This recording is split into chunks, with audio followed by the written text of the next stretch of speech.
Hey everyone, it's Brett Cavanis, and today I'm talking about one of my favorite subjects, condos and townhouses. Specifically, the 10 things everyone should know before they buy a townhouse or condo. So before we get into it today, I want to take a minute and ask all of you to please like and subscribe to this channel. Please like the video and subscribe so you can stay up to date with all of the great videos that we have coming up.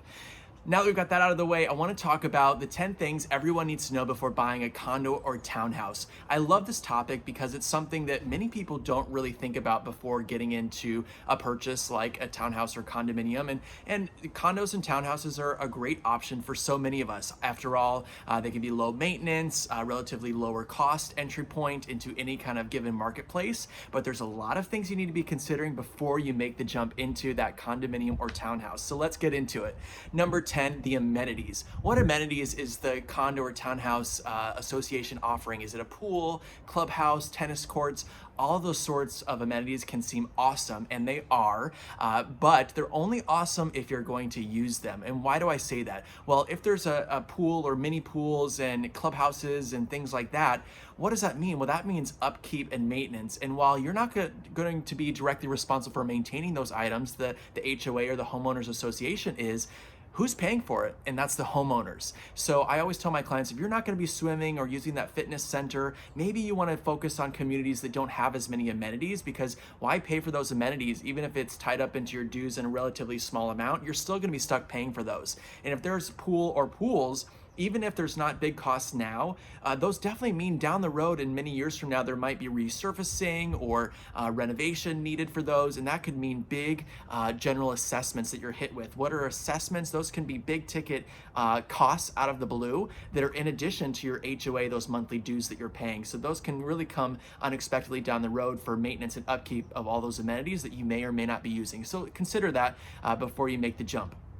Number 9, read the newsletters. So before you complete the purchase for your condo or townhouse, usually you're going to get access to all the newsletters, and most HOAs will be sending out monthly newsletters to all of the residents. You want to get access to those and dig in, take a look, because those are sometimes the most telling information you're going to see, because a lot of times you're going to see any complaints regarding security, safety, any kind of issues that are coming up.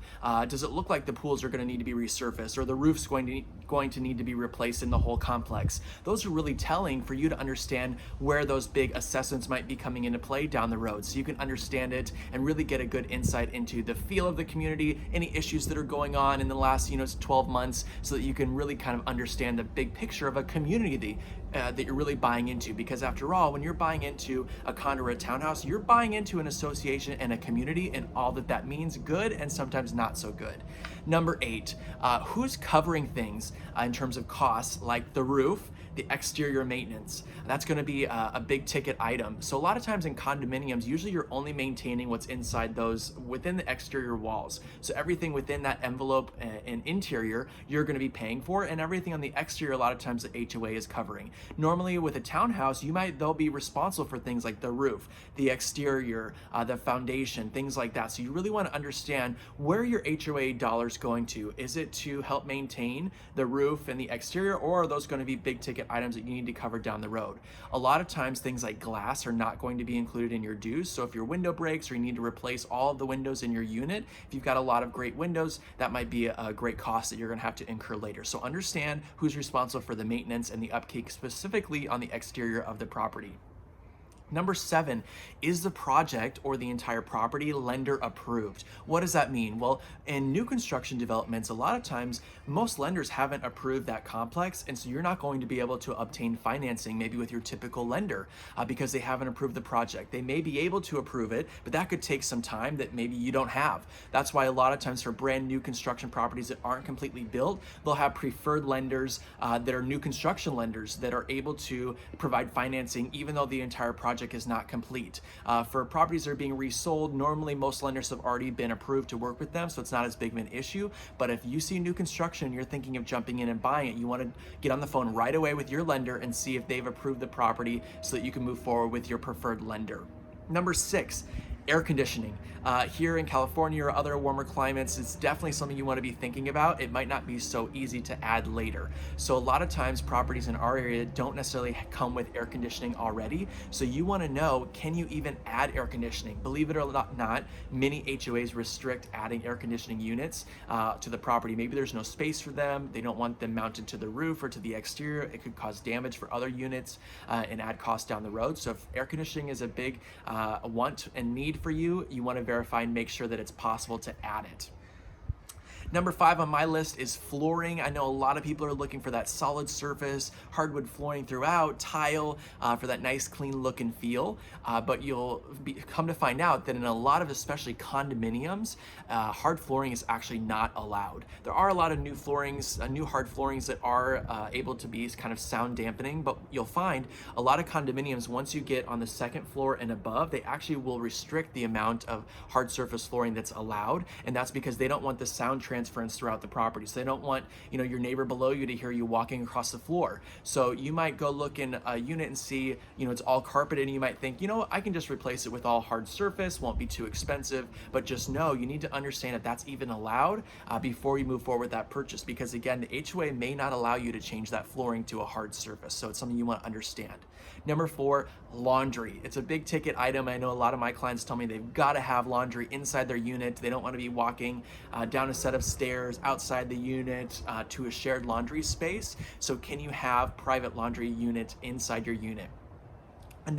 This is a big question that has to be asked before you move forward with the purchase. You need to understand, does the HOA allow in-unit laundry? If it's not already there, many won't allow it because they don't want the pipes run, they don't want water pipes to burst, because that could cause issues for other units around you.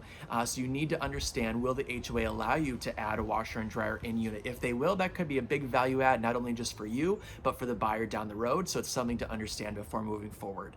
Number 3, pets. What's allowed? Again, we need to dig into the HOA rules and regulations to understand, are pets allowed? A lot of times there's a restriction not only on the type of pet, but the number and the weight. So if you've got a big black lab and you're wanting to bring him home, you need to understand before you make that purchase again what the weight limit is, because you may find out that they're only allowing one very small animal. So it's something to consider. And again, maybe you don't have a pet now, but you're thinking about it in the future. So I always tell my clients, even if you don't have a pet now, if you have any thought or plan about ever wanting a pet in the future, let's understand and dig into the HOA documents now to understand if it's ever going to be a possibility for you. That way you know now, for even as things change into the future for you. Now we're getting into number 2, what I would say is one of the biggest ones, especially here in the Bay Area. Is it rentable?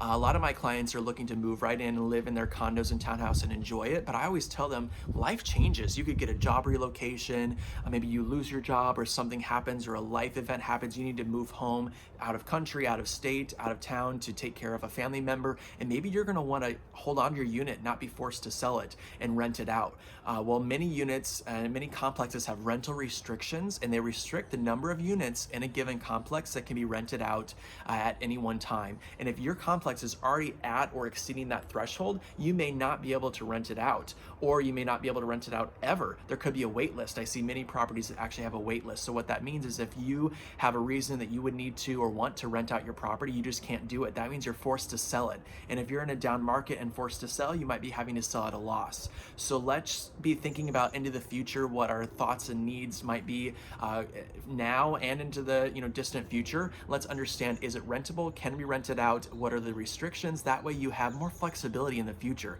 And there's a lot of value in having flexibility so that you're not forced again to sell at a time that you don't want to sell. Maybe you can hold on to it as an investment property down the road. So again, it's something that a lot of my clients aren't thinking about now, but I tell them, let's think about it right now, understand if this is rentable, and see if that's going to be a benefit for us going into the future. And number 1, really understanding what a condo and a townhouse and a PUD is, because a lot of my clients will actually miss out on a lot of properties on the internet because as they're searching, they're only checking a box for maybe townhouses because they think of a townhouse as something that's kind of side by side, that stacked townhouse look. But little do they know that a lot of times those are actually townhouse in style, but they're actually owned in condominium. That means that you don't own the land, even though it looks like a townhouse, it's actually owned in condominium condominium, which just means that you own a share in the kind of corporation and a share of the use of the property, and you own kind of what's inside of those walls, what's in that envelope of the property. And a lot of times in that case, the HOA is still maintaining the exterior, maybe the roof, maybe the foundation, and you're maintaining everything within that structure. So don't count out condos when you're searching. Even if you want that kind of stacked side by side look, still look for condos, because you'll see that a lot of those actually are condos also. And I find many realtors don't even know the difference between a townhouse, condominium, and a PUD. A PUD is a planned unit development. A lot of times, again, it's going to look like a townhouse, but it's actually owned in condominium ownership.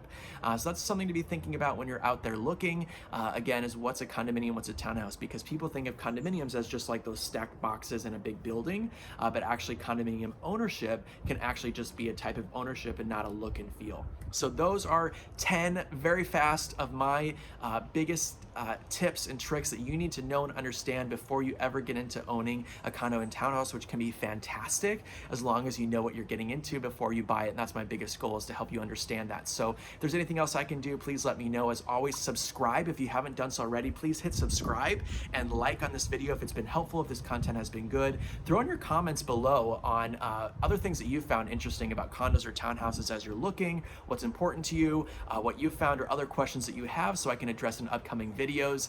I know this has been fast and furious, but those are my 10 tips and tricks and the tools that you need to know before buying a condo and townhouse. I'm Brett Cavanis, and I hope you have a great day.